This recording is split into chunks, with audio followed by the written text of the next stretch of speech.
Hola a todos y todas, espero se encuentren muy bien. En esta ocasión nos encontramos para estudiar la primera clase de la unidad de disoluciones químicas, ¿ya? Para que esto tenga más sentido y se entienda, es indispensable que ustedes entiendan muy bien la unidad de estequiometría, ya que como bien saben tiene un par de videos, ¿cierto? Si no me equivoco, algunos de ejercicio.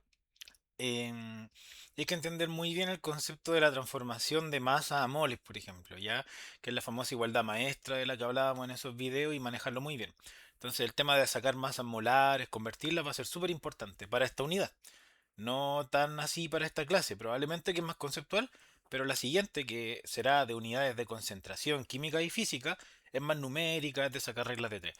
Estas son las bases para entender lo que sigue, pero también es importante, ¿ya? Entonces, bueno, tenemos imágenes de las soluciones químicas, están presentes en nuestra vida más de lo que creemos, cuando nos preparamos un té, un cafecito, cuando hacemos obviamente algún examen, cuando nos vamos a tomar exámenes médicos por distintos motivos. En todo ese mundo están las disoluciones químicas, más allá de lo que pensamos. En toda la industria de los alimentos, en toda la industria de la construcción, de la ciencia. Eso es lo importante de la química, así como física y biología, que son las tres ciencias bases, están presentes todos los días sin que nos demos cuenta. ¿Ya? Entonces, como dice el párrafo motivacional de inicio de la clase, la formación, perdón, de estas sustancias es fundamental para el desarrollo de los nuevos materiales, por ejemplo, para tener claro cómo determinar concentraciones en algunos contextos. No es lo mismo, por ejemplo, pasar un medicamento a cierta concentración que a otra. Eso puede definir la diferencia entre la vida y la muerte. Por más catastrófico que suene, en la realidad así es. Permite entender algunos fenómenos geológicos. A veces hacen distintos tipos de estudios. A veces en geología, por ejemplo, vamos a ver la calidad química en los monitoreos de los pozos de agua y queremos ver que cumplan ciertos parámetros, ¿cierto? Con eso podemos analizar la información y determinar cuál fue la fuente que generó esa agua o a cuáles procesos se ha visto sometida, si en el pasado ahí había algún salar, había algún mar. Entonces, tiene muchas ramificaciones, muchas implicancias, muy entretenida, pero eso va a depender de lo que les guste a ustedes. Pues ya no a todos les va a gustar la misma ciencia, pero aparece, ¿ok? Entonces, ¿qué vamos a ver en esta clase, que es más conceptual? El concepto de qué es una solución. Dos conceptos clave, tres en realidad. La solución, que es el resultado, está formada por el soluto y por el solvente. Adelanto desde ya que indistintamente hablamos de soluciones y disoluciones, pero es lo mismo. A veces van a haber solvente y disolvente. Agregarle ese di al principio no marca la diferencia. Y ustedes se preguntarán, ¿existe el soluto y el disoluto? Yo por lo menos hasta el día de hoy no he visto disoluto, ya. Pero los conceptos apuntan a lo mismo, son tres y hay que saber qué significa cada uno. Luego vamos a ver que hay algunos criterios para clasificar las soluciones. Como en muchas materias, incluso de física, hay distintos criterios para categorizar, perdón, para clasificar cosas. Por ejemplo, las ondas pueden ser o electromagnéticas o mecánicas, ¿cierto? Las ondas pueden ser un pulso o ondas periódicas que se repiten a cada rato. Pueden ser longitudinales o transversales, ¿cierto? Y se preguntarán por qué estoy diciendo eso, si es de física, porque las soluciones también tienen sus criterios como de que son una cosa o la otra. Una solución es más concentrada o es más diluida, vamos a ver qué significa. Una solución química está formada por un soluto de tipo molecular o de tipo iónico. Entonces son clasificaciones que tienen que saber y entender. Y el fuerte de la clase es entender el concepto de solubilidad, que es súper importante, y qué factores la modifican. Como muchas propiedades que nosotros estudiamos, por ejemplo, la temperatura a la que hierve algo, que se llama temperatura de ebullición, que para el agua son 100 grados Celsius, siempre esas propiedades, y en este caso la solubilidad, que también lo es, son muy sensibles a cambios ambientales. Es decir, si tú estás a una cierta temperatura, el número es tal. Pero si está ahí, por ejemplo, en un ambiente mucho más cálido, mucho más frío, va a cambiar esa propiedad. Mucho o poco, va a depender de otros factores también, pero va a cambiar. Todas esas constantes que vemos en la fórmula, etcétera, cambian según el contexto. La presión a la que esté sometida, la temperatura, en qué medio esté, si el medio es isótropo o igual en todas direcciones. Son muchas variables en ciencias, ¿ya? Entonces vamos a entender qué es la solubilidad y cómo, por ejemplo, cambia si calentamos el sistema o lo enfriamos. Cómo cambia si estamos sometidos a mayor presión o menor presión. Los cambios de presión se ven, por ejemplo, como consecuencia de cambios de altitud. Cuando uno va a literalmente la punta del cerro o una faena minera, cuando me toca trabajar a mí, estamos expuestos a cambios de altitud. Eso implica cambios en las condiciones de presión cambia si es que la diferencia es mucha para poder apreciarlo. Por ejemplo, la temperatura en la que hierven las cosas. Uno está en la punta del cerro, o si estoy en el monte Everest, o no sé, el agua no va a hervir a 100 grados, va a hervir 80, por ejemplo. Si estoy tratando de hervir agua bajo el agua, que sé que es un poco raro, estáis sometido a tanta presión que vaya a necesitar más temperatura para que alcance ese estado, por ejemplo. Entonces ustedes no tienen que entender cómo cambia eso, pero es para ponerle un ejemplo. Si lo van a entender con la solubilidad, ¿de acuerdo? Y obviamente todo siempre se va a ver con gráficos, a veces con regla de tres. Eso va a depender. Ya esas son habilidades y son las tareas que les quedan a ustedes. Estos videos son, si bien a veces largos, entre comillas, de 1 hora, son para que entiendan los conceptos con detención, con ejemplos, pero siempre tienen que ir un paso más allá y pensar, ¿cómo me lo preguntan con un gráfico? Ah, ya vi este tipo de ejercicio. Voy a ir a la guía que le subimos. Recuerden que en la descripción de los videos debería estar el enlace al Drive, donde pueden acceder a estas mismas presentaciones. En caso que aplique, no sé en qué momento lo estarán viendo, material complementario, quizá algún ensayito, guías, talleres, a veces resueltos, a veces no, pero mínimo deberían estar con las claves para que ustedes revisen. Que hoy en día estamos en el mundo de la inteligencia artificial, de un acceso relativamente libre. Uno puede preguntar al Gemini, le puede preguntar al ChatGPT, al Perplexity, si es que algo más académico. Tienen muchas variables. El que les expliquen por qué esta, por ejemplo, pregunta es esa respuesta. No es la idea quizás descansar tanto en la IA, pero úsenla como buena herramienta, ¿ya? Para ir repasando cosas. Bueno, vamos al punto. ¿Qué es esto? Soluciones químicas, también llamadas disoluciones. ¿Qué son? Son mezclas. Entonces, acá es donde yo necesito que usted, si está viendo este video, recuerde el primer video de esta lista de química, que era la clase introductoria de conceptos, pero también es clase donde hablamos de las sustancias. Y ahí yo le hablé de que hay, ¿cómo se llama? Mezclas homogéneas y mezclas heterogéneas. De hecho, es más, vimos los métodos por los cuales los separamos y ustedes iban jugando. Ah, es un líquido donde las cosas se ven que tienen dos fases, por ejemplo, ya. Lo separo por este método, qué sé yo. Entonces ahí hablamos de los tipos de mezcla, ¿ya? Entonces las disoluciones o soluciones químicas son un ejemplo particular de mezclas homogéneas. Es decir, tenemos que tener una situación donde pareciera que hay solo una cosa, que eso se llama que haya solo una fase. O sea, por ejemplo, el agua con el aceite es heterogénea, lo vimos en esa clase. Se ve claramente que hay dos cosas distintas, ¿cierto? El agua con la arena, se ve que hay dos cosas distintas. Pero si yo tomo un vaso de agua, bebida o lo que sea, y le pongo otro líquido, que es que no es alérgico, digamos, como el aceite con el agua, va a quedar ahí metido y yo no sé qué le echaron. Por eso cuando uno sale, a veces a uno le dicen ten cuidado con lo que te echan en el vaso, porque a veces uno no se da cuenta si le metieron una pastilla, si le metieron un líquido. Y claro, ahí porque formaron una disolución química y tú no eres capaz de distinguirlo después de que pasó. Entonces, ese es un ejemplo lamentable, pero un ejemplo de mezcla homogénea. Entonces, el concepto de mezcla homogénea es que hay dos o más componentes, ya dos o más sustancias puras. Ese es el recordatorio que les quiero mencionar. ¿Ya? En este caso, vamos a distinguir sí o sí dos partes para formar una disolución o solución. Tenemos que tener algo que se llama el soluto y algo que se llama el solvente. Ahora, ¿en qué estado físico están? Da lo mismo. El ejemplo más fácil siempre es hablar de un soluto sólido, como el azúcar o la sal, y el solvente líquido, el agua, que es el que más vamos a usar. De hecho, le dicen el solvente universal. Entonces, ese es el ejemplo más fácil, porque uno se lo imagina, le echa una pastilla efervescente al agua, le tira sal al agua, le tira azúcar al agua. O sea, en el cafecito, ¿cierto? Soluto y solvente. En general, se dice que el solvente es el que está en mayor proporción. O como dice acá por escrito, el soluto, que es el primero que nombramos, está en menor proporción. Ya si ustedes hacen un café, le van a echar 10 cucharadas de café a un poquito de agua, nunca van a terminar de hacer la pasta de café, pues, ¿cachai? No es la idea. Entonces, generalmente se dice que el solvente es el que está en mayor proporción. Siempre vaya a tener más agua que otra cosa, ¿cierto? A eso nos referimos. Acá está lo mismo que comenté. Ustedes saben que las presentaciones tienen mucho texto para que le pongan pausa, lo lean o traten de entender la presentación antes de ver este video, después de ver este video o incluso sin ver el video, ¿de acuerdo?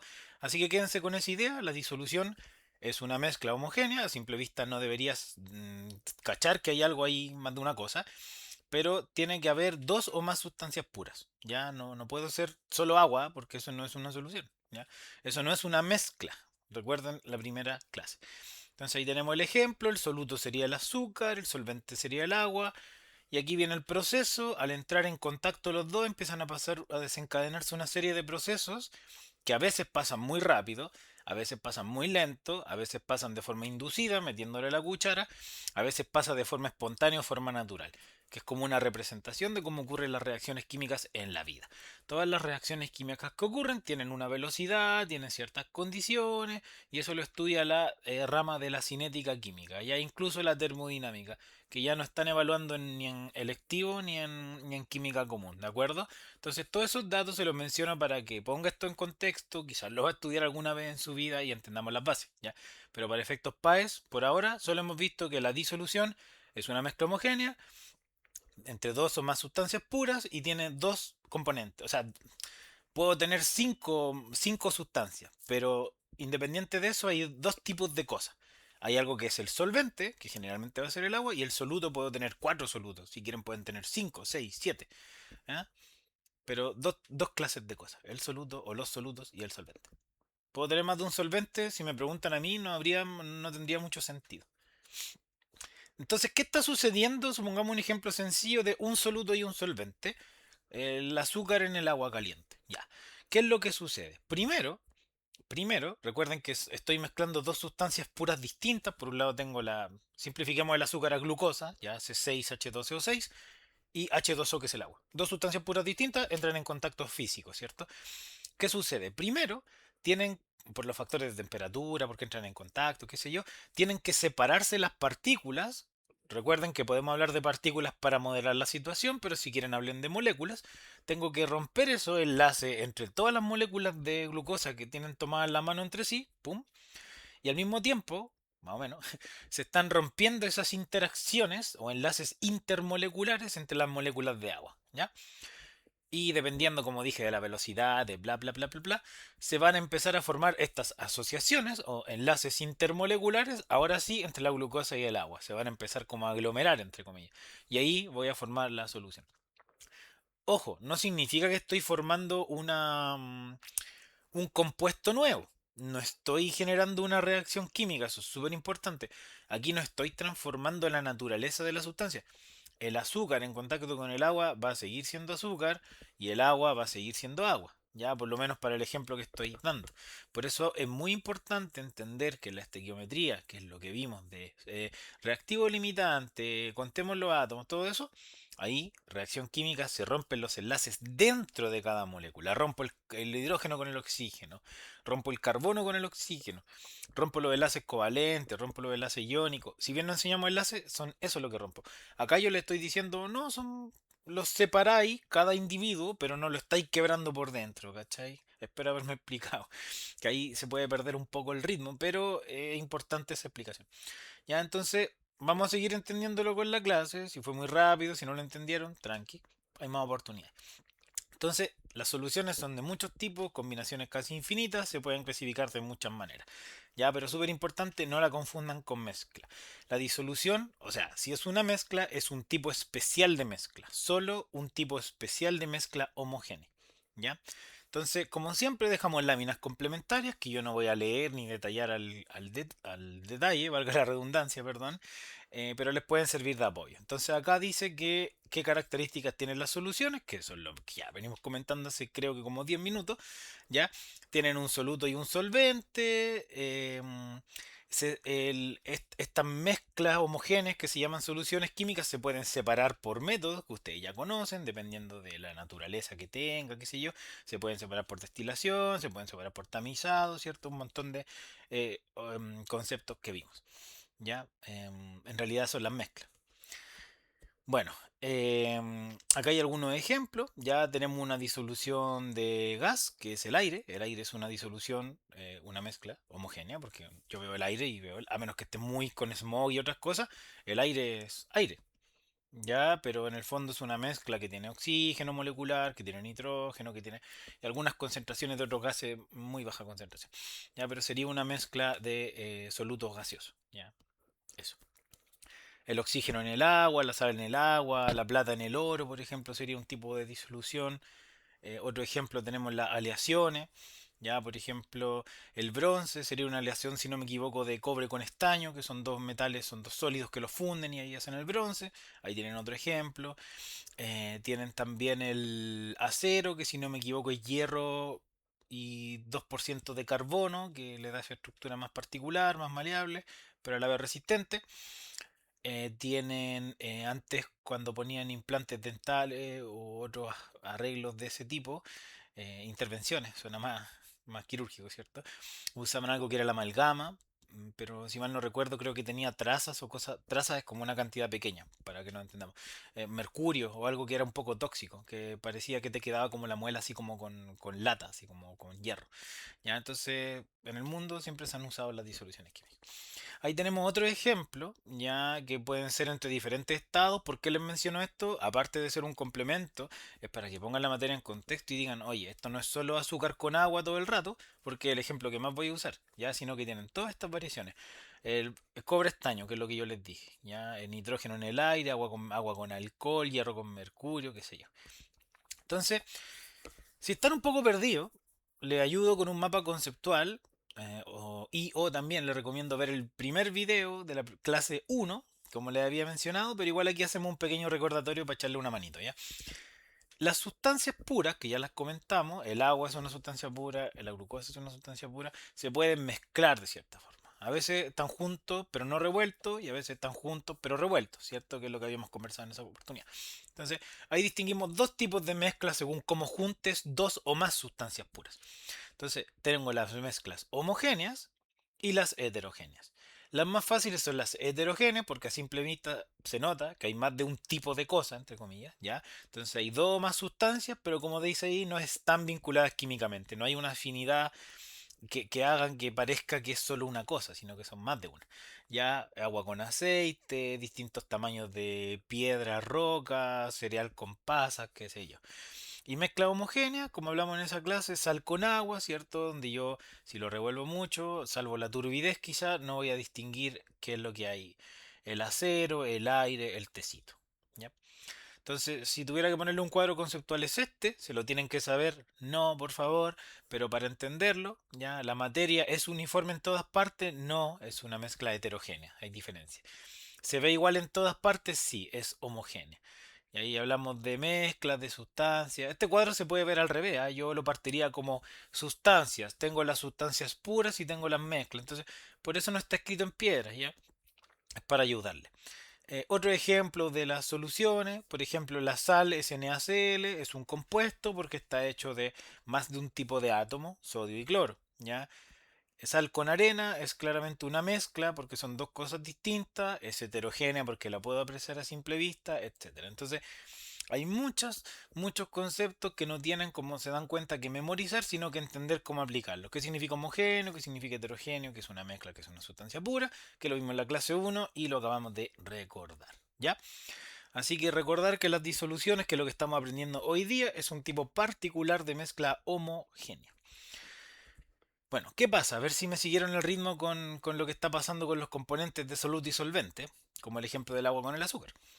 Es correcto afirmar que cuando un soluto se disuelve en un solvente, ¿qué pasa? El soluto reacciona químicamente con el solvente.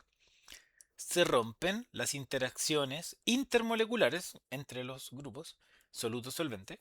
Se rompen los enlaces covalentes, se forman puentes de hidrógeno. Ya. Un consejo. ¿Qué saben ustedes primero o qué recuerdan? Ah, ya, que estaba toda la glucosa junta y todo el agua junta. ¿Cuál era el primer paso? Se rompían los enlaces intermoleculares, pero eso les va a tentar a que respondan la B, pero como se dan cuenta hay una sutileza. La primera interacción que se rompe es soluto-soluto y solvente-solvente. Se tienen que romper entre sí, tienen que compartir con los otros grupos. Entonces, la B pareciera estar bien porque el primer paso efectivamente se rompen interacciones entre moléculas, pero del mismo tipo, para que después se formen interacciones entre soluto-solvente. Entonces, la B está mala, ¿ya? O sea, más que esté mala, perdón. Está mala como primera secuencia, ¿ya? Entonces, siempre las preguntas véala con esa perspectiva, ¿ya? Como, ¿qué pasa primero? ¿Qué pasa después? Y luego veamos qué nos están preguntando, porque como yo les digo, si bien la B es la respuesta correcta, si yo les hubiera preguntado qué es lo que pasa primero, estaría mala, ¿ya? En cambio acá les dicen, es correcto afirmar, como es muy general, o sea, les están diciendo qué pasa, Y como le dicen, ¿qué pasa? Cualquier cosa que respondan que realmente pase durante el proceso, independiente del número de etapas que tenga, va a estar bien. Ya, por eso yo me tendía a confundir y dije, ojo, no es lo primero que pasa, pero efectivamente es lo correcto. ¿Ya? La A, ¿por qué no es? Aunque suene convincente, eso pasa mucho en ciencias. Dice, oye, pero eso suena como que estuviera bien. Pero la precisión, chicos y chicas, la sutileza, el haber escuchado las clases, el haber repasado. ¿Qué significa reacciona químicamente? Y aquí entienden por qué estequiometría es requisito para entender esto. Reacción química, formación de nuevas sustancias, es decir, que se rompen enlaces covalentes, se rompen enlaces iónicos, y eso no sucede, lo mencioné. Entonces, la A no puede ser, la C tampoco, porque ni se forman ni se rompen enlaces dentro de cada molécula, sino que entre las moléculas, y esos son tipos de interacciones más débiles, como el puente de hidrógeno, fuerzas de dispersión de London, fuerzas dipolo-dipolo, entre otras. Y ustedes dirán, oye, eso nunca me lo enseñaste. No, y en realidad no tienen por qué saberlo, solo usen el lenguaje coloquial, así como fuerzas entre moléculas, no dentro de cada molécula. Y ahí es importante el manejo de vocabulario y el entender las sutilezas entre inter e intra. ¿Ya? Entonces ahí cualquier duda nos pregunta. 2. ¿Cuál de las siguientes opciones son mezclas heterogéneas? Uno, agua con aceite. De manual, ¿cierto? Se distinguen claramente las dos componentes. 2, agua con sal. No, es un ejemplo típico de homogénea. Y si no lo saben o no lo intuyeron, ahora sépanlo. El agua con el azúcar, el agua con la sal, el agua con todos esos compuestos, mezcla homogénea. Agua con jugo de limón. Cuando se hace en una limonada, salvo el color, es como que se juntan, ¿cierto? No, no es que la limonada forme burbujas como el aceite para escaparse del agua, ¿verdad? Claro. Entonces, efectivamente, la 3 también es homogénea, ¿ya? Porque si junto el agua con el jugo de limón es como que, no sé, pues, le echara café al agua. Se juntan, se forma algo, ¿cierto? Y el agua con la sal también. Entonces, la 2 y la 3 son homogéneas. ¿Y por qué la A? Porque si leemos bien nos preguntan las heterogéneas. Entonces, recuerden, leer muy bien qué es lo que saben primero y después qué le están preguntando. Porque pueden sacar todo en limpio, todo bien y se van a equivocar porque leyeron al revés. ¿Ya? Bueno, chicos y chicas, para no darles más la lata, porque ha sido una introducción un poco larga, pero no es que lo que haya dicho no sirve, ya lo han visto. Vimos dos preguntas aplicadas, más todas las que le he comentado al vuelo. El resumen de todo lo que comentamos es lo que está acá. Yo creo que aquí se termina de entender, ya si es que aún no lo han entendido. Soluto, el azúcar, la sal, lo que ustedes quieran, alcohol, qué sé yo, rompe sus interacciones tan ordenaditas, empaquetadas, se separan, se cortan esas interacciones. Y esas se llaman intermoleculares, entre moléculas. Cada molécula es cada pelota. Tú no entras a picar dentro de cada pelota. A eso me refería. Porque ahí dentro de cada rojo, dentro de cada azul están sus propios enlaces intermoleculares y eso no pasa, nunca se rompe. ¿Ya? Entonces se rompen las interacciones entre cada una de esas moléculas para que se combinen y empiecen a compartir entre sí. Pues hay que ser sociables, ¿ya? Algunas veces. Y eso es formar nuevas interacciones entre moléculas, pero ahora no es solvente-solvente y soluto-soluto, sino que se forman estas interacciones entre los dos, entre soluto y solvente. ¿De acuerdo? Ese es el proceso que ocurre cada vez que ustedes hacen actividad de su vida diaria. ¿Ya? Las primeras dos etapas requieren de energía, ya dice ahí claramente, porque en la naturaleza, siempre que tienes que romper cosas o separar cosas, tienes que usar energía para eso. ¿Ya? Esa energía está disponible en el ambiente, a veces la consiguen de otro lado, pero de algún lado ocurre. ¿Ya? Y ahí están explicadas con conceptos más formales. Ya usted como está viendo, escuchando este video, repasando o aprendiendo de cero, quédese con el concepto coloquial, no es necesario tanto tecnicismo por ahora, ¿vale? Una cosa importante entonces, que es una pregunta que seguro muchos se han hecho. Ya, yo sé describirlo, sé cómo ocurre el proceso, pero ¿por qué hay cosas que sí se disuelven en otras y otras que no? Por ejemplo, ¿por qué el agua con el aceite siempre quedan de esta manera? Formando una mezcla heterogénea, donde visiblemente hay dos cosas, o más de una, ¿cierto? ¿Por qué pasa eso? ¿Y por qué el agua con el alcohol, por ejemplo, forma una homogénea, donde todo se vería de un solo tono y pareciera que no hubiera hecho nada? Bueno, y la respuesta tiene que ver con la química de los enlaces, con la repulsión de los electrones y materia que lamentablemente han eliminado del temario de química. Entonces, por eso no le enseñamos en estos videos porque creemos que tiende a confundir más y usar su energía en algo que no les van a preguntar.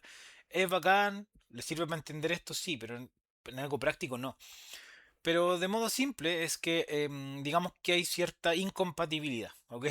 hay como cierta repulsión entre estos tipos de sustancias por temas de los electrones, por su disposición geométrica, lo cual tiene que ver con cómo se comporta cada átomo por separado. Ya el carbono tiene unas propiedades, el H tiene unas propiedades, y como que no conversan, digamos, la disposición del aceite con la disposición en la que están las moléculas de agua. ¿De acuerdo?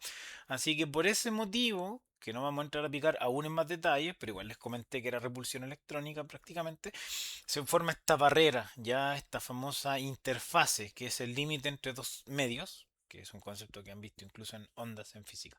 ¿Ya? Así que, ¿qué tienen que sacar el limpio de acá? Que una mezcla heterogénea tiene dos o más fases, o sea, se distinguen dos o más cosas, y en la mezcla homogénea, si bien puede haber muchas cosas, tú vas a ver solo una fase, solo que pareciera una cosa. Entonces, en conclusión, la solubilidad, o ya no hemos visto eso aún, pero el hecho de que se forme la solución, de que ocurra el esquema que vimos recién para que eso pase, tiene que haber cierta compatibilidad química entre el soluto y el potencial solvente. ¿Ya? Y eso depende de un concepto que se llama polaridad, que tiene que ver con los electrones libres que tienes, si atraes, si repeles. ¿Ya? Ese es el resumen. Todo eso, ese chanchullo que comenté, se resume en el concepto de polaridad. Entonces, hay sustancias, y esto es lo más importante, yo creo que he dicho hasta ahora, conceptos que son, perdón, polares perdón, sustancias que son polares y sustancias que son apolares. Unas tienen polos, las otras no tienen polos, ¿ya? Entonces, hay una frase que se llama lo similar disuelve a lo similar.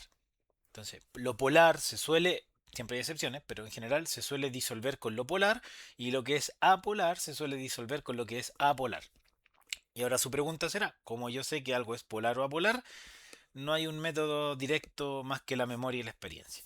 Pero, como les dije, para ustedes casi todos los ejercicios van a tener como solvente o disolvente el agua. Entonces tienen que pensar qué cosas se disuelven en agua y cuáles no. Y la respuesta, como dice acá en el cuadro amarillo, el agua es el solvente universal, disuelve a casi a muchas cosas de la naturaleza, ya es muy abundante, entre comillas, y disuelve a lo polar y a lo iónico. Entonces, todo lo que sea de naturaleza polar y todo lo que sea de naturaleza iónica, que vamos a ver qué significa eso, se disuelve en agua. Las sales iónicas y muchas otras moléculas que son iónicas se disuelven en agua. Muchas cosas que son polares se disuelven en agua. Y ustedes dirán, ¿y qué pasa con el aceite? ¿Qué pasa con la benzina? ¿Qué pasa con todos los que son apolares? Bueno, tenéis que echarlo junto a ellos. Porque si tú pones apolar con apolar, todas estas cosas grasosas, aceitosas, jabonosas, efectivamente van a formar algo como el agua con el alcohol. Pues como la versión grasosa, pero entre sí se van a entender, no se van a quedar con burbujitas, ¿cachai? Entonces, la gasolina, el benceno, el tetracloruro de carbono, un montón de otros ejemplos que no tienen por qué saber, pero ya se los comenté, esos se pueden disolver entre sí. Entonces es importante leer las preguntas porque a veces les dan pistas o les dicen explícitamente. Se junta la sustancia X con bla bla bla bla, con no sé qué, que bla bla bla, que es apolar y el otro es polar. ¿Qué puede decir usted? Y usted ya sabe que polar con apolar no pasa nada. Es como el agua con el aceite. Entonces, por eso estos conceptos son tan importantes. ¿Ya?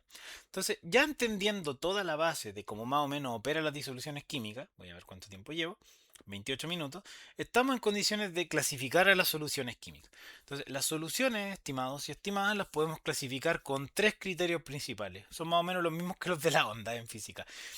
Son tres características. Primero, la proporción soluto-solvente. Es decir, una solución puede ser o diluida o concentrada. Eso lo vamos a entender con mayor detalle en la siguiente clase. Porque generalmente esto es una comparación, como sale aquí abajo, y esto es cuantitativo. Entonces, una solución diluida es como algo que es más suave, menos cargado. Y algo concentrado o poco diluido, son antónimos, es algo que está muy cargado. Un café muy cargado con mucho café, uno dice, hoy te quedo cargado, está concentrado. Y uno dice, diluyámoslo un poquito, echémosle agua, este jugo a lo mejor que le compraron de botella y es como medio espeso, o una pulpa de jugo, diluyámoslo, uno dice, ojo, porque las diluciones también las evalúan y las vamos a ver creo que en la tercera clase de disoluciones. Ya, pero ese concepto es súper importante. Diluir significa solo agregar solvente, bajar la concentración. Ya, agregar solo soluto sin cambiar la cantidad de solvente o agua es aumentar la concentración. Entonces, todo este concepto de concentración, que spoiler va a ser el eje y toda la siguiente clase, el siguiente video, viene con, se expresa en unidades, masa, volumen, en molaridad, molalidad, fracción molar, varias expresiones, ¿ya? Matemáticas, reglas de tres. Entonces, así vamos a cuantificar que una solución es concentrada o diluida. Tiene que haber un punto de comparación. Yo no puedo decir que 4 cucharadas de café es mucho si es que no la comparo con nada. Si todo el mundo le echa 6 y yo le echo 4, yo no soy la solución más concentrada, soy la más diluida. ¿Me explico? Es una comparación relativa. Entonces, eso es un tipo de clasificación. La proporción o la división de cuánto soluto hay en cuánto solvente. Eso sería, o a veces, de hecho, muchas veces se hace soluto partido en la suma de los dos, que es la solución. Pero lo vamos a ver en la siguiente clase. Así que se queda un poquito en stand-by, en pausa. Segundo tipo de clasificación, por tipo de soluto. Hay soluciones que se dicen iónicas y soluciones que se dicen moleculares. ¿Por qué? Porque están formadas por solutos que tienen naturaleza iónica y solutos que no tienen naturaleza iónica. Lo vamos a ver. Y el tercer tipo de clasificación, que es el más importante y define el concepto que más podrían preguntar de esta materia, que es el concepto de la solubilidad, donde hay tres tipos de situaciones. Estoy en el punto de saturación, me pasé del punto de saturación o estoy por debajo y puedo seguir metiéndole cosas. ¿Ya? Así que ese es el resumen. El primero, como dije, está explicado aquí abajo como concepto y va a ser el eje de la siguiente clase. Por ende, nos saltamos de inmediato al segundo tipo de clasificación de soluciones, según el tipo de soluto. Hay dos tipos, nada más. Pueden ser soluciones iónicas o también llamadas electrolitas y soluciones que se llaman moleculares. Molecular significa no iónico, ¿de acuerdo? Bueno, como dice ahí, las soluciones iónicas están formadas por solutos iónicos y las soluciones moleculares están formadas por solutos moleculares. O sea, vamos a tener que irnos a la disolución de qué es un soluto iónico, qué es un soluto molecular. Ya, pero en resumen, lo que es iónico, chiquillo y chiquilla, es algo que todo se disuelve. Todo esto que estamos viendo se disuelve, es decir, entra en contacto con el agua en nuestro ejemplo y qué sé yo. Vamos a tomar dos ejemplos insignia. La iónico es la sal, por ejemplo. La sal, para que lo entiendan, generalmente están formadas por un metal muy metal y por un no metal muy no metal. Y no me refiero al hierro ni eso, porque eso existen por sí solos, sino como las que aparecen en su tabla periódica, que creo que no añadí acá, pero mala mía. Son los que están como a la izquierda, el litio, el sodio, el potasio. Si por ahí tienen la tabla periódica de la PAES o una guía nuestra, lo que sea, sale. Y los no metales van a ser, no sé, pues el cloro, los que están como penúltimos de derecha a izquierda en su tabla, el bromo, qué sé yo, el yodo y todo eso. Ya esas suelen ser las sales, ¿vale? Como el NaCl, po, ¿no? Y las moleculares son todas las que no son iónicas, que vamos a entender como el azúcar, la glucosa, la sacarosa. Para nosotros, generalmente todo lo que aprendamos en química orgánica prácticamente van a ser soluciones moleculares. Ya todo eso que tiene CHO, CHON, CHON, qué sé yo, P, etcétera. Entonces, tenemos los dos tipos, ¿de acuerdo? La gracia está en esta palabra, disocian. Hay que entender bien qué significa que algo se disocie, y a eso quiero explicar. Pero antes de explicarlo, decirles que, como todo en la naturaleza, no todo es tan blanco o negro, a veces hay grises, entonces hay soluciones que parcialmente como que se disocian un poquito, como que de 100 unidades que echas, 5 se disocian, o 10 o 15, pero no tantas. Entonces, cuando hablemos de la iónica es porque todas se van a disociar, o gran parte. Y cuando vamos a hablar de moleculares, porque una o casi ninguna lo va a hacer. Y estas son como las intermedias, pero ya me las dejo de lado porque es más complejo. Generalmente entran a jugar un rol en las soluciones ácido-base, que son materias que seguramente van a estudiar en química de la universidad. Así que si tienen dudas para allá me buscan. Bueno, entonces muchachos y muchachas, este diagrama que nos conseguimos por ahí muestra muy bien el concepto que queremos explicar. Tenemos la molécula de agua, bueno, es polar, yo les dije que las sustancias polares disuelven en las sustancias polares o iónicas también. No son lo mismo, pero conversan por algún motivo. Lo iónico es como cargado y lo polar también es como cargado, ¿ya? De hecho, el agua es una molécula parcialmente cargada, o sea, en un extremo de los hidrógenos es como un poquito positiva y el extremo donde no están los dos cachitos de hidrógeno es como parcialmente negativa. ¿Ya? Si alguien quiere saber, no se lo van a preguntar, pero es interesante saberlo, ¿ya? Entonces, por eso las moléculas polares tienen como cierta afinidad con las iónicas, porque como vamos a ver, las iónicas, al disociarse en contacto con el agua en este caso, se separan en cargas. Y esa es toda la explicación que tengo que darle, chiquillo. O sea, yo meto cada grano de sal, en mucho, ustedes saben que esto es mucho más pequeño que un grano. O sea, en un grano hay miles de millones de estos cubos de sal, que es cada pelota amarilla es Cl y cada azul es Na. Entonces es una unidad, un NaCl, un NaCl. Tiene millones de bloques que se llaman NaCl, NaCl, todo junto. Pero que se disocie significa que cuando apenas toque el agua es como que se deshace. Y el Na se desprende del Cl. Es como que cada unidad se duplica. Uf, la partí en la mitad. Y el sodio se fue para un lado y el cloro se fue para el otro.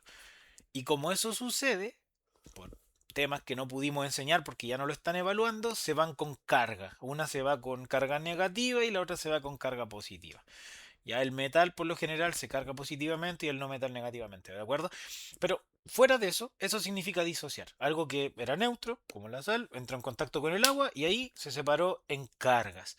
Y eso le da propiedades a la solución. Electrolita, conduce la corriente porque dejas cargas sueltas. Y la más interesante, yo encuentro más encachada de todas, es que duplicas el efecto de todo. O triplicas, porque de hecho hay sustancias que tú echas y son como sales tan complejas que sueltan por cada una, te sueltan cuatro bichos más. O sea, cuadruplicas todas las pelotas que hay. Y tú dices, ya, pero en masa es lo mismo. Sí, es lo mismo, pero el hecho de que esté todo como en un choclón de cuatro es distinto a que estén las cuatro entidades separadas. Igual que acá, pues, el choclón de NaCl junto no te va a hacer el mismo efecto que si separas en dos cada uno. No sé si me explico. Entonces, esa explicación deriva en cambios en, por ejemplo, la temperatura en la que hierve la sustancia. Si tú tratáis de hervir agua, por ejemplo, con sal, producto de esta duplicación, si es que está bien dicho, del efecto, te va a costar más que hierve el agua, vaya a necesitar meterle más temperatura. De hecho, esa es la explicación de por qué cuando los gringos o en países donde cae mucha nieve dicen que echarle como paladas de sal a la nieve hace que se derrita. Es una explicación más compleja, ya, pero echarle sal hace que cambie la temperatura a la que se congela la nieve porque está formando una solución de agua con sal. Estás bajando su temperatura de fusión y eso hace que se derrita, ya. Entonces, pucha, aplicaciones un montón y si a alguien le interesa ese mundo se llaman propiedades coligativas. Toda la explicación, muchachos, muchachas, que le acabo de dar está explicada aquí en estos cuadritos y en esta foto. Entonces, no quiero quitarle más tiempo con esto porque tenemos que ir a solubilidad, que es lo más importante. Pero créanme que es más entretenido de lo que yo lo hago sonar. Así que si a alguien le importa todo este mundo, se llama el de las propiedades coligativas, que son propiedades que se ven afectadas por este efecto que está cuantificado y medido por algo que se llama el factor de Van Hoff, que debe haber sido un científico que estudió esto y categorizó con factores estos fenómenos. Por ejemplo, las soluciones moleculares esto no sucede. Y con eso termino. O sea, todo lo que es azúcar, qué sé yo, orgánico, generalmente no pasa. O sea, tú echas un choclón de azúcar y cada unidad de azúcar, de C6H12O6, de glucosa mejor dicho, no se separa en carbono HO, ¿de acuerdo? Queda como el bloque C6H12O6. Otro bloque C6H12O6. Entonces el efecto no se duplica, ni se triplica, ni nada. No se disocia, no genera carga, no conduce la corriente. Pero si echas una sal o un soluto iónico o electrolito, conduce la corriente eléctrica y todo. Pero, un detalle, se conduce la corriente eléctrica en la solución. O sea, la sal sólida no te conduce la corriente, pero cuando entró en contacto con el agua, se separó en dos iones, o tres, o cuatro, dependiendo de lo que sea, y la conduce el agua. Entonces, el agua de mar, como tiene muchas sales disueltas, es decir, tiene muchos iones positivos y negativos flotando, nadando, conduce bien la corriente eléctrica. Y entonces ahí le resumí mucha química muy entretenida. Espero que no se hayan aburrido. Pero eso, entonces esa es la generación de iones y si alguien necesita una imagen más para verlo o cuantificarlo, la dejamos por ahí. Poniendo un ejemplo que si disuelvo 10 gramos de azúcar en 100 ml de agua y 10 gramos de sal en 100 ml de agua, todos los efectos que se vean en la sal van a ser el doble. Es decir, si con eso modificó la temperatura de la carbía, en el caso de la sal va a ser el doble que en la del azúcar. ¿Ya? Eso no lo evalúan como tal, pero es bueno que lo sepan. Ya muchachos y muchachas, entonces llegando a más o menos los 39 minutos de clase, espero no pasarme de la hora, aunque yo creo que me voy a pasar de la hora porque voy a resolver todos los ejercicios de alternativa y ahí se nos va a ir el tiempo. Vamos a hablar de la solubilidad. Entonces, todo lo que vimos atrás es importante, sí, es importante para entender también, pero todo eso eh, era necesario para entender esto que es lo más importante. Entonces, podemos clasificar las sustancias según su solubilidad. Entonces, para aquello tenemos que definir qué es la solubilidad.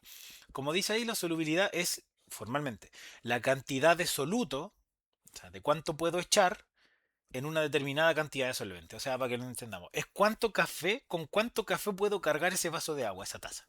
Tengo mi taza de agüita caliente, 200 ml, 250 en promedio, creo que hacen las tazas que usamos aquí en las casitas en Chile. Em, no sé, po, 2 cucharadas de azúcar, digamos, le van a echar de soluto. La pregunta es, ¿cuánto es lo máximo que pueden aguantar? No importa que quede dulzón, pero vamos a entender ese máximo o capacidad de carga máximo que pueda aguantar el solvente, el agua en este caso, como que todo se disuelva. Entonces, no sé si alguna vez le ha pasado por error, a mí sí. Tengo el azúcar ahí y le echo agua, le echo el agua después a veces, le eché agua fría una vez. Y revolví, revolví, revolví y me llamó la atención que el azúcar nunca se combinó, por decirlo así, con el agua y la cuchara metálica seguía sonando como los granitos de azúcar en el fondo. Revolvía, revolvía y no pasaba nada. Yo decía, ¿qué está sucediendo? Bueno, lo que pasa es el tema de la solubilidad. Vamos a ver que la temperatura juega un rol ahí, porque cuando volví a hacer lo mismo, ahora bien, pero con el agua caliente, casi ni que tuve que revolver con la cuchara y ya como que el azúcar había desaparecido. Entonces, claramente, el único factor que cambió entre los dos experimentos, y experimentos sin querer, fue un condoro que me mandé, fue la temperatura del agua.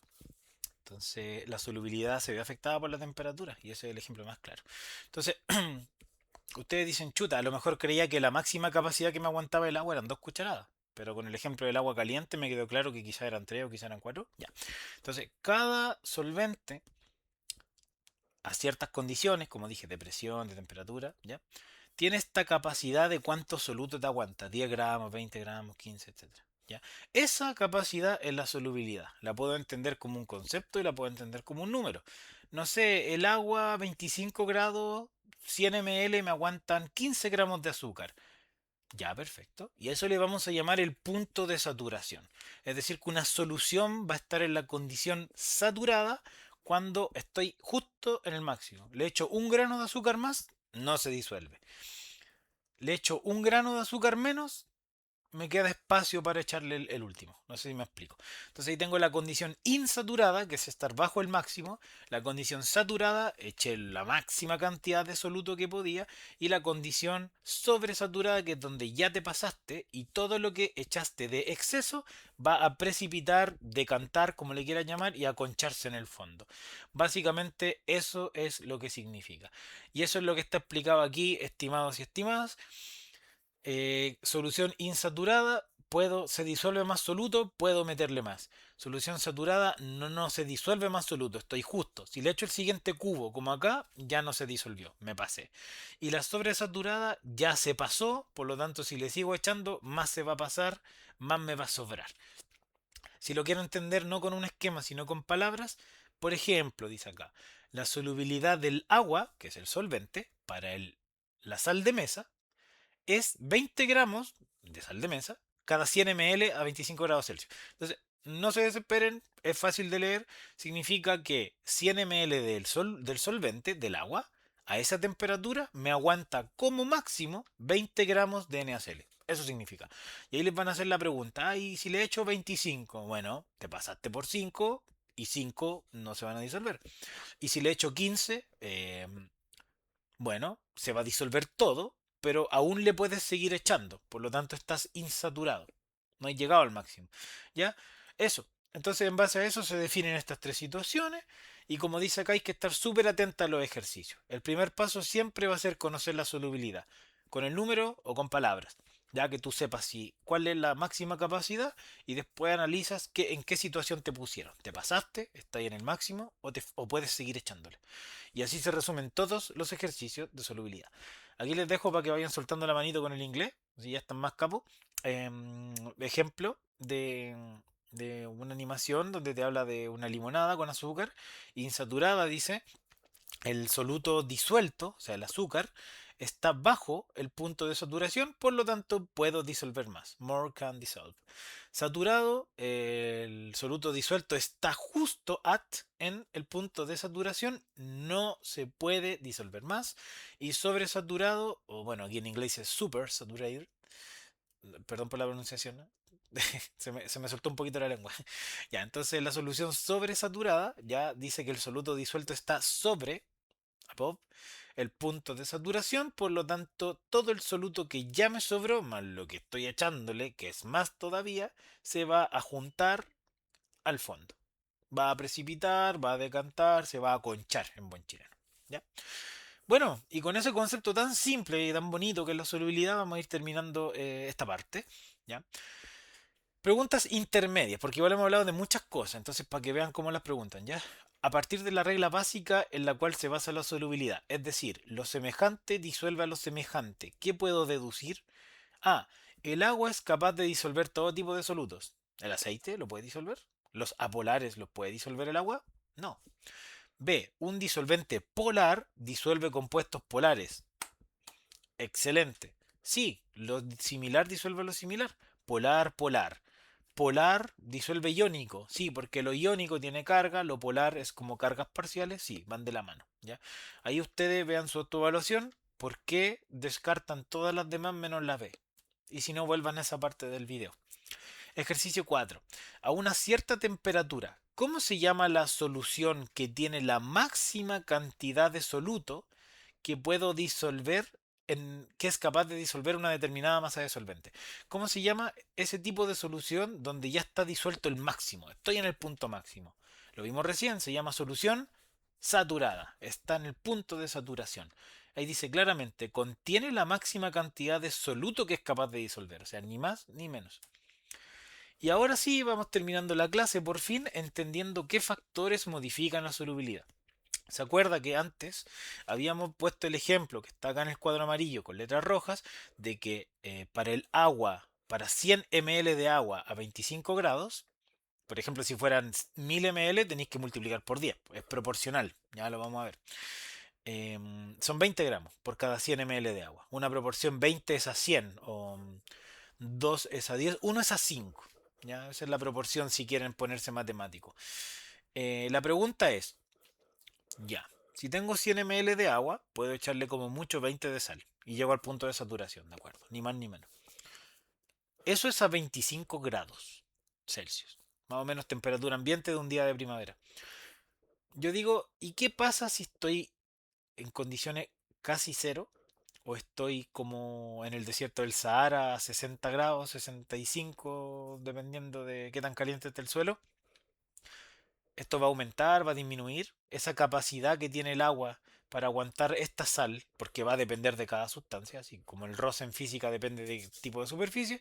Acá cuánto te aguanta el agua o cuánto te aguanta tu solvente va a depender de la sal, si tiene más cosas, menos, si tiene los electrones, o sea, depende, ¿ya? Pero lo que sí tiene que saber usted es predecir que si aumenta la temperatura, esta cuestión va a aumentar también o va a disminuir, ¿ok? Tendencias. Ese es el resumen de la clase. Entonces hay que tener presente que son tres factores, como dice acá, que van a incidir, o esto está mal escrito, recién lo vi, ahí lo corrijo para la PPT final, que inciden en la modificación de la solubilidad. Primero es la naturaleza química, ¿ya? Después está la presión y después está la temperatura. Entonces el primer factor es súper importante porque es la naturaleza química, o sea, ya lo vimos de hecho. A esto me refiero con lo similar disuelve a lo similar, es decir, no tiene sentido hablar de la solubilidad de algo polar con algo apolar. El agua con el aceite no juntan ni pegan, ahí no hay solubilidad, ¿ya? Entonces a eso nos referimos con la naturaleza química y a lo otro nos referimos también con el estado de las cosas, o sea, no van a reaccionar con la misma tendencia las cosas cuando son gases, cuando son líquidos, cuando son sólidos, que ese sería el factor como estado físico, que no está puesto acá, pero también podrían agregarlo, ¿ok? Entonces, eso conceptualmente ya lo vimos, deberíamos entenderlo. Por lo tanto, nos vamos a concentrar en los factores más cuantitativos, que podrían ser la presión y la temperatura. Entonces, la presión, como dice acá, súper importante esto. La presión solo afecta si los solutos son gaseosos. Es decir, si usted tiene la sal de mesa con el agua, el cafecito con el azúcar, el alcohol con el agua, todo lo que no, donde no haya gases, la presión no va a cambiar significativamente la solubilidad. La puede cambiar, pero con tan poco, va a mover tan poco la aguja que es como que no la estuviera moviendo.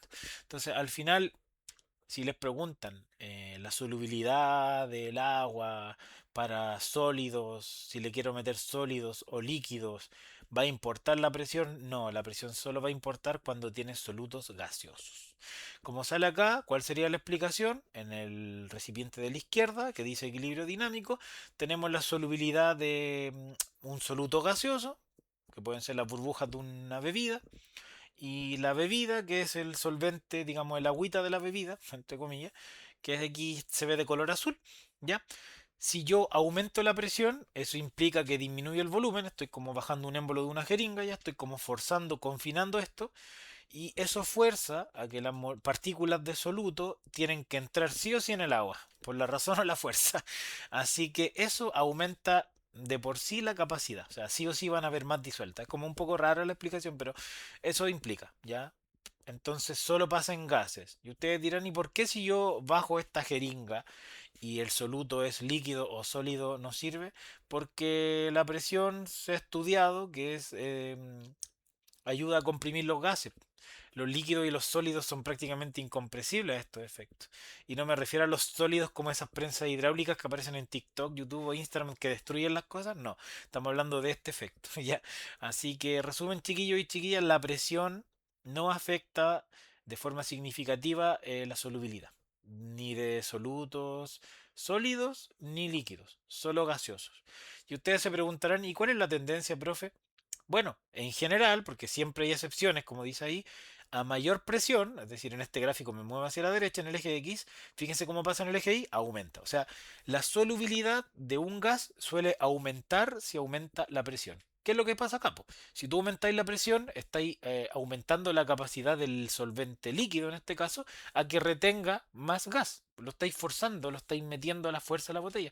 Es lo que cuando hacen las bebidas en fábrica tienen una cierta presión que es muy grande, que está dentro de la botella, y cuando tú abres la botella, esa presión se empieza a igualar con la presión exterior, que es la atmosférica, que uno creería que la atmosférica es mayor, pero no, ya la presión atmosférica no. Entonces al dejar la bebida o el agua mineral o la energética o lo que sea que estéis tomando con gas, el gas se va a ir lentamente. ¿Cierto? Porque estáis disminuyendo la presión a la que está sometido, estáis disminuyendo la solubilidad de tu bebida, básicamente.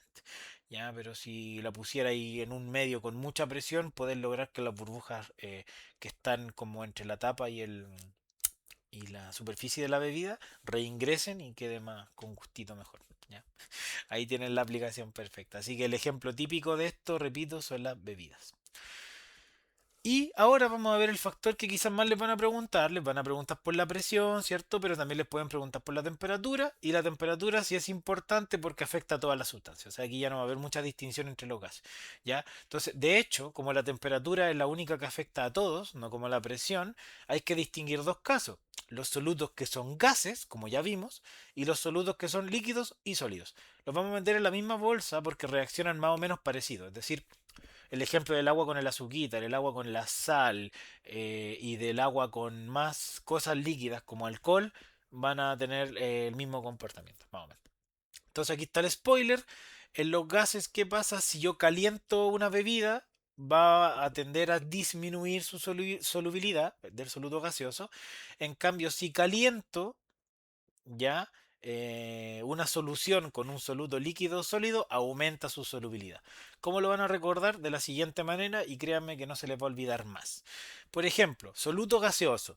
Ya lo saben, la bebida. Si logro presionar, digamos, ese aire que está entre la superficie y acá la bebida, voy a meter más burbujas, más presión, más solubilidad. Eso es lo que vimos antes, ¿cierto? En gases.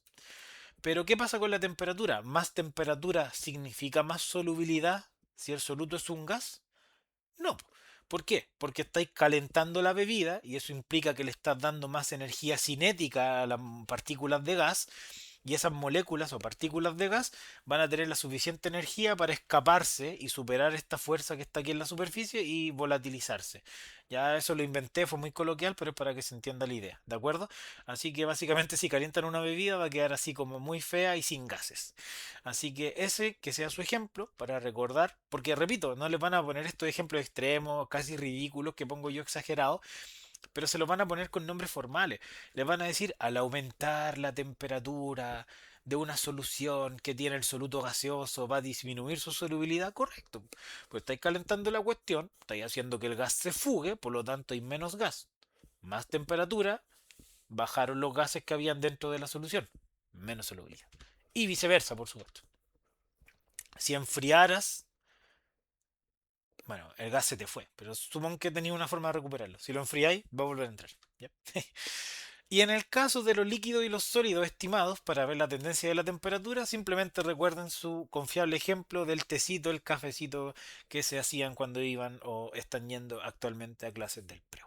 ¿Ya? Si se echan el agua fría, cuando lamentablemente no da la paciencia para esperar que los hervidores estén listos, ¿cierto?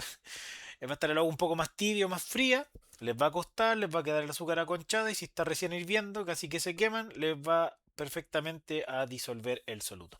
Entonces, ¿qué conclusión pueden sacar de este comportamiento? Que a mayor temperatura, ya la solubilidad de un soluto sólido, en este ejemplo, pero también líquido, va a aumentar. ¿Ya? Es decir, que si por algún motivo X se hace en el café y les quedó como en la imagen de acá que estoy apuntando, con el agua fría, si esa taza la calientan en el microondas o donde sea, debería el azúcar disolverse, porque están aumentando la solubilidad, ¿ya? Eso. ¿Y cómo entendemos estos ejercicios? Llegamos a la parte ya culmine prácticamente de la clase con gráficos. Entonces, a la izquierda tenemos un gráfico que muestra cómo cambia la solubilidad con la temperatura. Veamos qué pasa. Sigamos una línea. El metano. No les voy a decir qué tipo de sustancia es, si es gas, líquido, sólido. Piénsenlo. Fíjense qué pasa con el metano. A 10 grados, la solubilidad del metano es, aproximemos, 2. 2, no sé qué significa eso, pero 2. Si aumento hasta 30, ¿qué pasó con ese 2 de capacidad que tenía el metano, de solubilidad? Ahora es un poquito más de 1. Y si sigo calentándolo, es menos todavía. Entonces, ¿qué puedo inferir? En este caso, que a más temperatura la solubilidad está disminuyendo, de hecho, para las cuatro sustancias, CH4, O2, CO, helio. Ese comportamiento, ¿qué me indica? Que lo más probable es que estos sean gases. ¿Por qué? Porque a mayor temperatura tienen menos solubilidad. Es la bebida calentándose con el gas yéndose. En cambio, en la de la derecha, la mayoría, no todas, a mayor temperatura, fíjense, va aumentando la solubilidad. ¿Ya? Entonces, por ejemplo, la sal de... No, una más exagerada. El CaCl2, ya que es una sal, es el cloruro de calcio. A 10 grados de temperatura, un día más o menos heladito, yo puedo disolver, fíjense, el punto de saturación, ¿ya? Cuando me paro en esta línea, que fuera como una recta, esta es una recta, pero esta es una parábola, digamos, es una curva. Significa que a 10 grados Celsius yo puedo disolver como 62 gramos de esto por cada 100 gramos de agua. O sea, caleta, 62 gramos de soluto. Imagínense 62 gramos de azúcar o de sal en 100 de agua nomás. Y se disuelve igual. Cuático. ¿Qué pasa si lo caliento hasta 30? Chuta, es casi infinito, pues casi 100, o sea, como 100 en 100, ¿cachai? Es como 50-50, 50-50. Entonces, hay sustancias que por su naturaleza química tiende que cuando aumenta la temperatura su solubilidad disminuye mucho, como los gases, y otras donde aumenta mucho, como algunos sólidos o algunos líquidos. Entonces, si se dan cuenta, prácticamente todos aumentan la solubilidad a medida que aumento la temperatura. Esta línea es ascendente, a eso me refiero. Excepto este. Entonces, ¿qué es probable? Que este sea un gas. O que se comporte como un gas, o que es la excepción a la regla, que a veces pasa. Recuerden que estas son tendencias generales. Por lo tanto, muchachos y muchachas, si bien en una potencial clase de taller o resolución de guía, vamos a meternos más en detalle con estos gráficos, es importante que entiendan cómo operan, porque está de moda preguntar las cosas de esta manera, ¿ya? Así que, ¿en qué consisten los ejercicios? Aquí dice, hay que analizar si las soluciones están insaturadas, saturadas o sobresaturadas. Entonces, les voy a poner un ejemplo sencillo que van a entender al tiro. Sigamos el KClO3, ¿de acuerdo? Espero que estemos todos en la misma página viendo el KClO3. Ese es nuestro soluto. Ya. Supongan que yo preparo una solución saturada a 30 grados.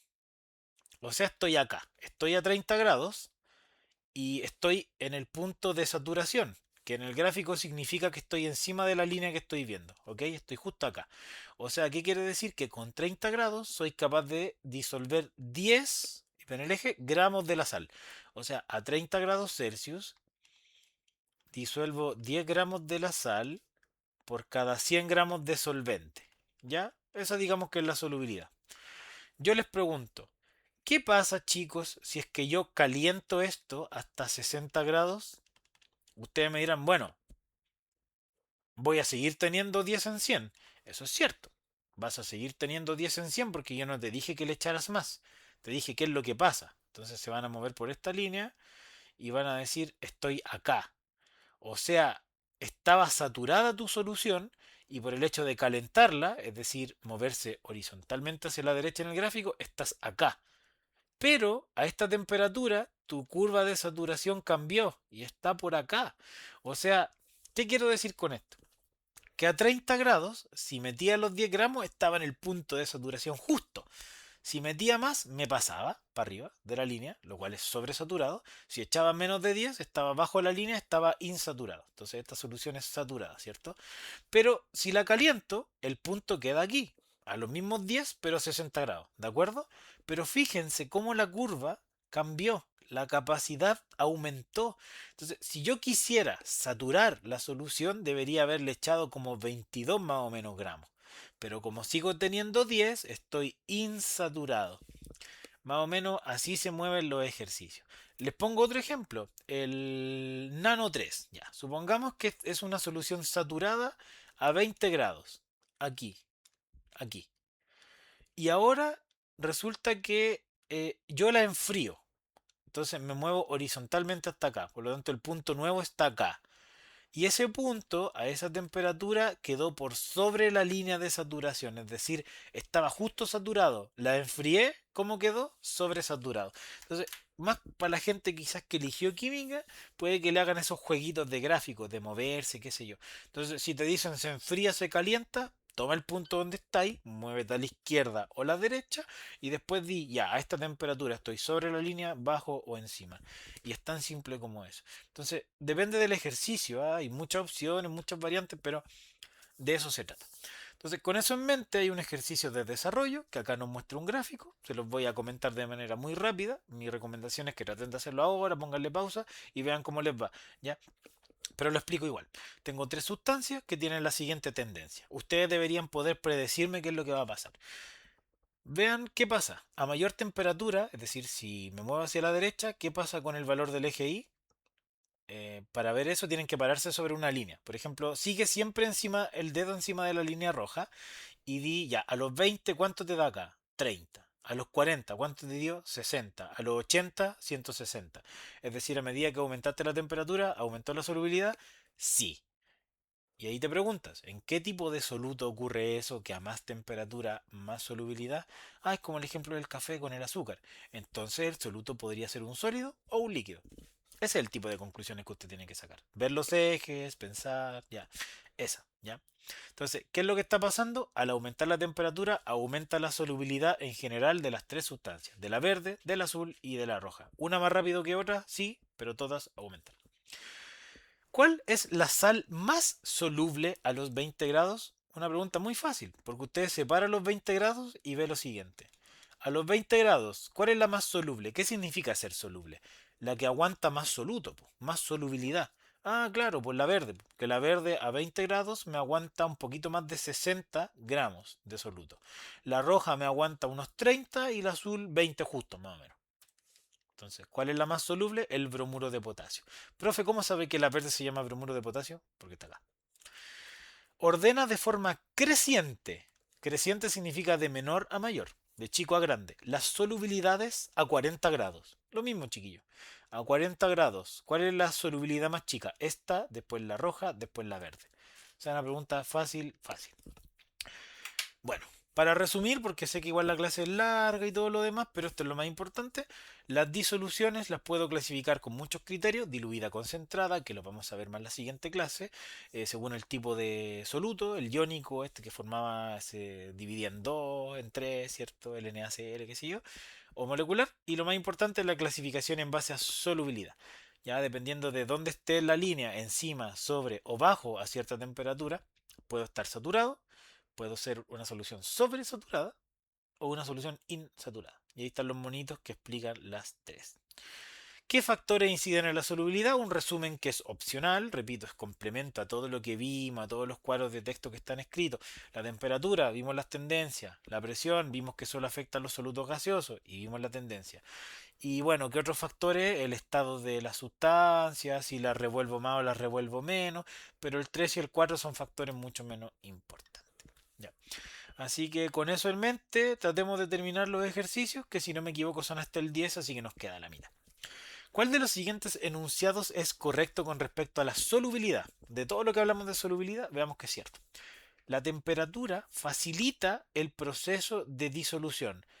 Sí, como el café con el azúcar, pero eso pasa en todos los solutos. Piense. Mm. ¿Qué pasa si el soluto es gaseoso? Aumento la temperatura, o sea, la temperatura le ayuda. A más temperatura se disuelve más el gas. No, po, se te escapa. Menos solubilidad. Entonces hay que leer bien porque la A es correcta, pero como dice todos los solutos, estás incluyendo al gas. Y al gas no le ayuda a que lo calientes para aumentar su solubilidad. Al contrario. Así que la A no es. B. La presión afecta la solubilidad de los sólidos y líquidos. No, la presión solo afecta a los solutos gaseosos. C. La solubilidad de los gases disminuye si los caliento. Precisamente lo que acabo de comentar. La sacarosa es solo soluble en agua caliente. No, no, no. No se confundan. Que cuando se preparan el café o el azúcar con agua fría no se disuelva todo lo que le echaron no significa que no es soluble. Significa que la solubilidad es baja, pero no cero. O sea, podía echarle, no sé, 2 gramos, pero si le echáis 6, se te va a quedar aconchado. Pero no es que no sea, no es que sea solo soluble en agua caliente, es más soluble en agua caliente. ¿De acuerdo? La gasolina forma una mezcla miscible con el agua. La gasolina quizás no tienen por qué saberlo, pero así como el aceite es apolar y el agua por excelencia es polar, disuelve las cosas polares y iónicas. Por ende acá están juntando apolar con polar. Juntos pero no revueltos. No pasa nada. O sea, forman una mezcla inmiscible. Miscible es que conversan, son compatibles. Entonces, no olviden el concepto de lo miscible y lo inmiscible, que si mal no recuerdo vimos en el video 1, que era el tema de la métodos de separación de mezcla. Y ahí yo le hablaba del agua con el aceite, que era una mezcla heterogénea entre dos líquidos inmiscibles. Ya chicos, chicas. Otro gráfico. Temperatura y solubilidad. ¿Me podrían decir el estado físico de este soluto? Sí podrían. Profe, ¿es un líquido o un sólido? ¿Por qué? Porque a mayor temperatura, más solubilidad. Es como el azuquitar en el agua. Excelente, le digo yo. Perfecto. No es un gas, porque el gas tendería a disminuir la solubilidad a medida que aumenta la temperatura. Primera observación. Segunda, tengo dos puntos de la recta, o sea, no una recta, pero igual. Ya. Dice que a los 25 grados, esto digamos que es 30, no tengo cómo saberlo, pero entre 20 y 40. Y a los 50 grados es 80. ¿Qué? La solubilidad en gramos por litro. Es decir, a los 25 grados, esta es la interpretación que yo espero que usted haga. Esta es una interpretación de calidad de que usted entendió la materia.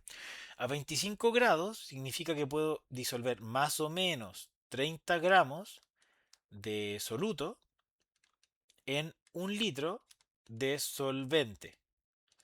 Y a los 50 grados significa que puedo disolver 80, exacto, porque ahora sí lo vi, de soluto en litro.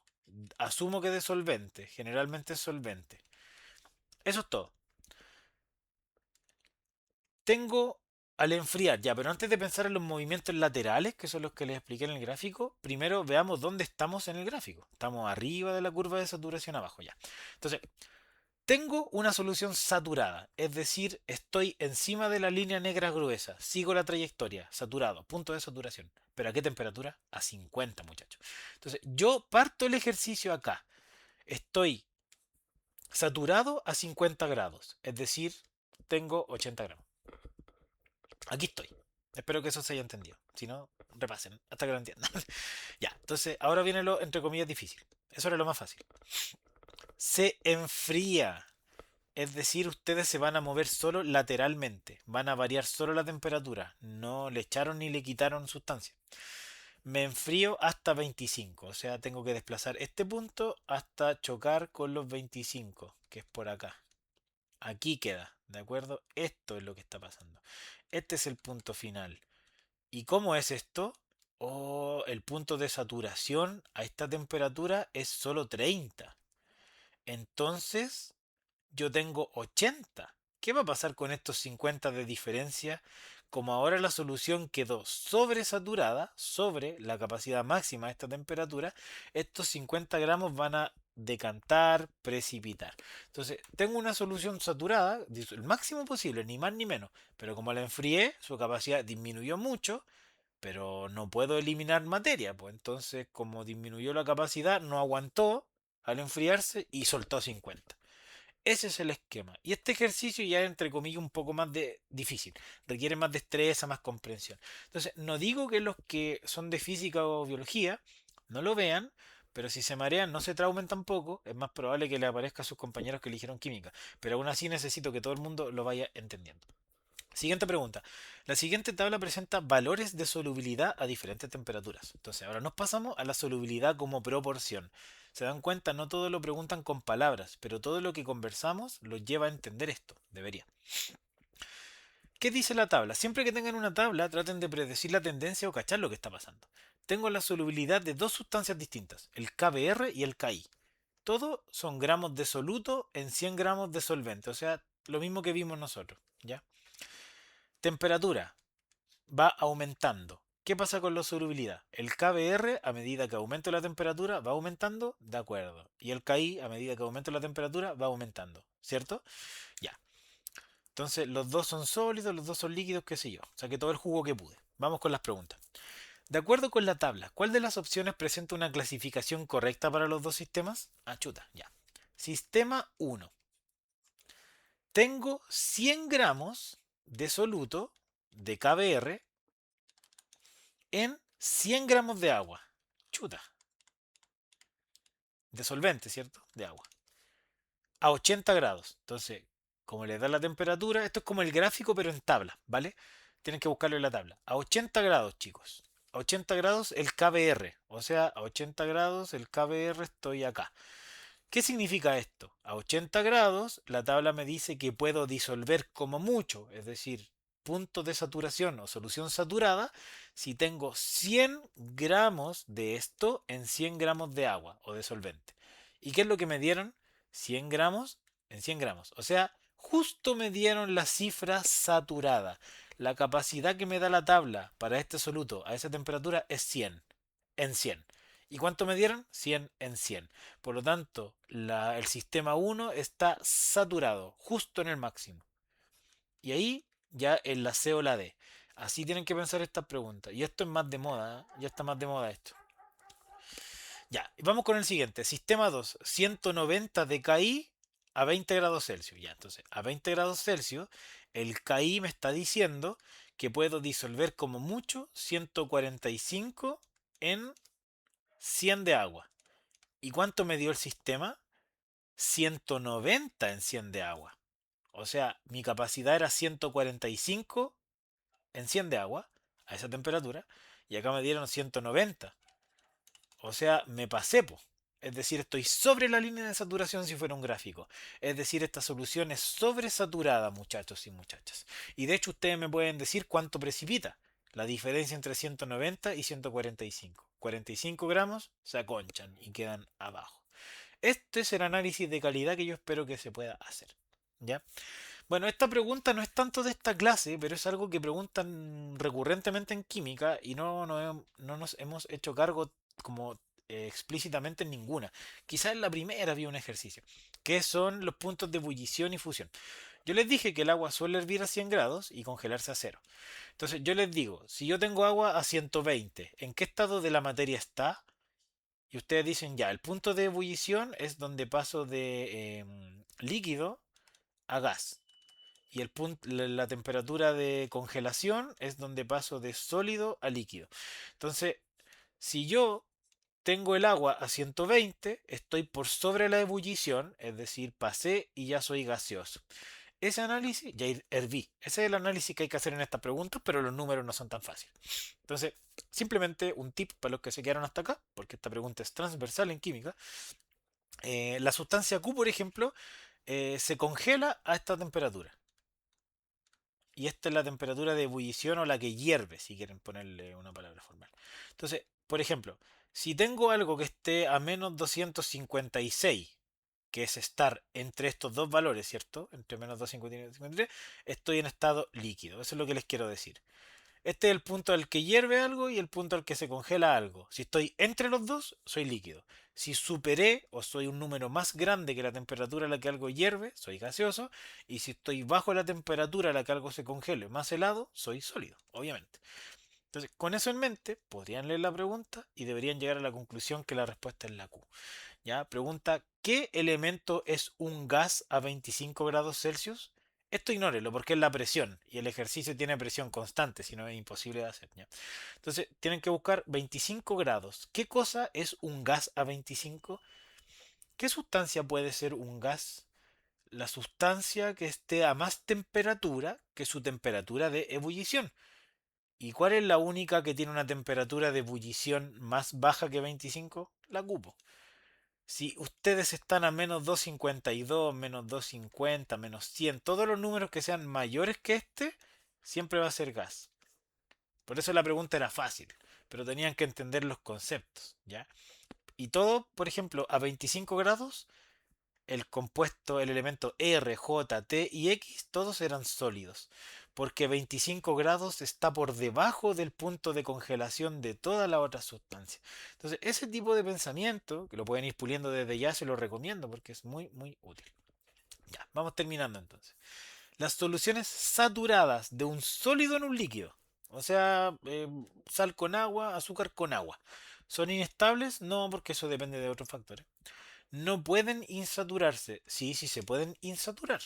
Es una pregunta más difícil, ya no los quiero marear, pero imagínense, ya, este era soluto líquido sólido con agua, ya. Entonces, en general, si aumento la temperatura, aumenta la solubilidad. Lo quiero insaturar. Sí, po. Estoy aquí en el punto de saturación y si lo caliento, lo insaturo. Insaturar significa, chicos, aumentar su capacidad. De que si le disolví el máximo, ¿cómo me las arreglo para que pueda seguir echándole cosas? Caliéntalo, insatúralo. Entonces, sí se puede. ¿Se sobresaturan rápidamente? No necesariamente. Siempre busquen una alternativa que sea precisa o que sea más fácil. ¿Se insaturan aumentando la temperatura? La spoileé. Sí. Y se sobresaturan enfriando. En este ejemplo, si fuera un gas así, es todo lo contrario.